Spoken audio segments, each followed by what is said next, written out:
Κυρίες και κύριοι, γεια σας. Είμαι ο Dogfessor Βαγιάτας και καλώς ήρθατε σε ακόμα ένα βίντεο με εκπαίδευση σκύλων. Μα τέτοιος ενθουσιασμός για εκπαίδευση σκύλων δεν έχει ξαναυπάρξει ποτέ. Σήμερα θα μιλήσουμε και θα δείξουμε τους 3 τρόπους που μπορείς να δουλέψεις με το σκύλο σου έτσι ώστε να περπατάει ακόμα καλύτερα με το λουρί. Τρόπος νούμερο 1 για να κάνεις το σκύλο σου να περπατήσει καλύτερα με το λουρί. Ποιος είναι αυτός? Είναι οι αλλαγές κατεύθυνσης με το λουρί. Τι σημαίνει με αυτό? Πρέπει ο σκύλος να καταλάβει ότι όταν βάζω αντίσταση στο λουρί, είτε πίσω, είτε δεξιά, είτε αριστερά, πρέπει να ακολουθήσει και να μην αντιστέκεται σε αυτή την κόντρα. Έτσι θα αποκτήσει μαζί με το σκύλο σου και το λουρί μια συνεργασία και θα έχεις το τέλειο περπάτημα. Για πάμε λοιπόν να δείξουμε το πρώτο παράδειγμα. Και τι θα χρειαστούμε σε αυτή την περίπτωση? Ένα σκύλο και έναν Άλεξ. Άλεξ! Νάτος ο Άλεξ. Πήγαινε φέρε το λουρί. Θα με βάλουν στη φυλακή με αυτά που σε βάζω να κάνεις. Πάμε να δείξουμε τώρα τον πρώτο τρόπο, ο οποίος είπαμε είναι η αλλαγή κατεύθυνσης με το λουρί. Πρέπει ο σκύλος να μάθει ότι όταν δίνω μία πίεση να μάθει να την ακολουθάει και να μην αντιστέκεται. Ωραία, πάμε. Ο Άλεξ δεν ξέρει να περπατάει με το λουρί, οπότε βάζει κόντρα μπροστά. Πάμε να του μάθουμε πώς να σέβεται και να δέχεται το λουρί. Λοιπόν, περπατάμε. Ο Άλεξ πάει μπροστά. Για περπατά, Άλεξ, μπροστά. Ξεκινάει και τραβάει, δηλαδή είναι τεντωμένο το λουρί. Σταματάω και βάζω μία μικρή εγώ αντίσταση προς τα πίσω. Και φέρνω λίγο. Με το που γίνει αυτό που μόλις έκανε ο Άλεξ, δηλαδή χαλαρώσει το λουρί, τσαπ, γίνει αυτή εδώ η μικρή κούρμπα απευθείας στο λουρί, ο σκύλος έχει έρθει προς το μέρος μας.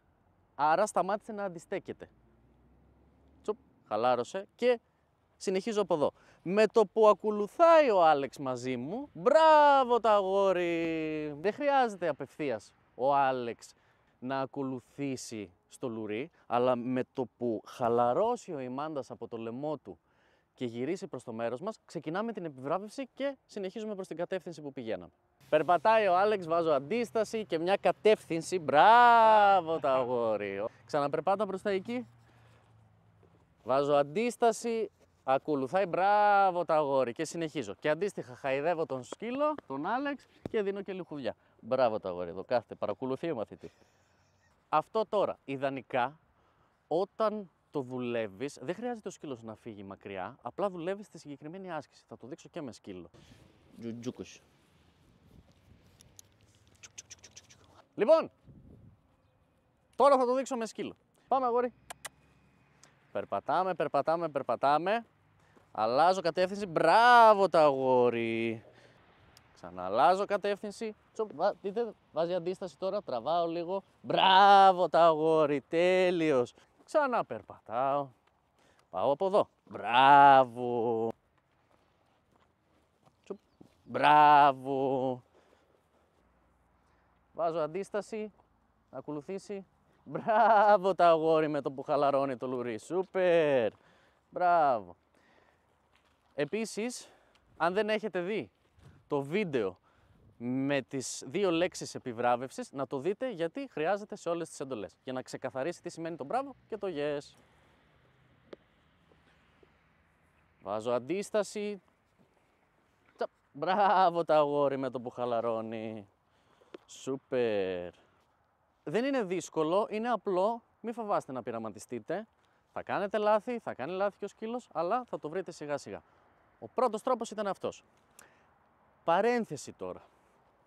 Αυτό μπορείς να το δουλέψεις και με κολάρο, μπορείς να το δουλέψεις και με στιθόλουρο, αλλά θα είναι πολύ πιο δύσκολο με στιθόλουρο. Που γενικά, όπως ξέρετε και από το προηγούμενο βίντεο, δεν το προτείνω, αλλά αν είστε κάθετοι με το θέμα κολάρου, δεν μπορεί να σας πιέσει κανένας, ασχοληθείτε με το στιθόλουρό σας. Τώρα θα δείξω πάλι με τον Άλεξ κάτι με το λουρί που συνήθως κάνουν τα περισσότερα σκυλιά, δηλαδή κάνουν μια συμπεριφορά. Ποια είναι αυτή? Εκεί που περπατάνε και βάζεις αντίσταση, αντί να χαλαρώσει το λουρί και να ακολουθείς προς την πλευρά σου, κάνουν έναν κύκλο. Δηλαδή συνεχίζει η αντίσταση και περπατάνε προς δεξιά-αριστερά κατεύθυνση. Τώρα θα δείξω παράδειγμα πώς να το διορθώσεις αυτό. Πάμε να δείξουμε το παράδειγμα που εννοώ. Βάζω αντίσταση. Ο σκύλος δεν χαλαρώνει και συνεχίζει από εκεί. Πήγαινε και από την άλλη. Και κάνει αυτό. Εγώ δηλαδή είμαι σταθερός και ο σκύλος πηγαίνω έρχεται. Επειδή αυτό δυσκολεύει την αλλαγή κατεύθυνσης και το ξεκάθαρο της στιγμής για την επιβράβευση, θα κάνουμε το εξής. Θα μπλοκάρουμε και το δεξιά και το αριστερά με το δεύτερο χέρι μας. Σταματάω, πάει δεξιά ο Άλεξ. Μαζεύω από εδώ και εγώ πάντα φέρνω πίσω. Άρα μπλοκάρω την κατεύθυνση, τη λάθος κατεύθυνση που πάει να πάρει. Και με το που χαλαρώσει προς τη δικιά μου πλευρά, επιβραβεύω. Τρόπος νούμερο 2 τώρα που θα δουλέψουμε είναι ο λεγόμενος που είπα πριν, κολόνα. Δηλαδή, τραβάει ο σκύλος, στέκεσαι εσύ ακίνητος εκεί, δεν μπορεί να πάει πουθενά, κάποια στιγμή θα χαλαρώσει προς το μέρος σου και με το που χαλαρώσει προς το μέρος σου επιβραβεύεις. Άλεξ, έλα. Τραβάει. Τράβα. Κάποια στιγμή χαλάρωσε προς το μέρος μου. Τσοπ. Μπράβο τα αγόρι. Και κατευθύνω μετά αντίστοιχα. Αν θα είχατε δει σε ένα προηγούμενο μου βίντεο, είχα πει για τους 3 λόγους που τραβάει ο σκύλος στη βόλτα. Ένας ήταν ότι το λάθος είναι ότι όταν ο σκύλος σου τραβάει να πάει κάπου και εσύ τον αφήνεις να πάει με τεντωμένο λουρί, μαθαίνει ότι για να πάει εκεί που θέλει πρέπει να βάλει όλη του τη δύναμη για να χαλαρώσει το λουρί. Εμείς τώρα του δείχνουμε το ακριβώς ανάποδο. Ότι μπροστά δεν μπορεί να πάει, για να χαλαρώσει το λουρί πρέπει να έρθει πίσω σε εμάς. Τρόπος νούμερο 3 να κάνεις το σκύλο σου να μην τραβάει στη βόλτα είναι το λεγόμενο τσίμπημα. Αλλά δεν θα το δείξουμε σε αυτό το βίντεο γιατί πρέπει να έρθει στην εκπαίδευση ως τελευταίο. Πρέπει πρώτα να δουλέψεις αυτά τα δύο, να τα ξεκαθαρίσει ο σκύλος μέσα στο μυαλό του αυτά τα δύο πράγματα και όταν τα ξεκαθαρίσει τότε συμπληρώνεις την επόμενη άσκηση.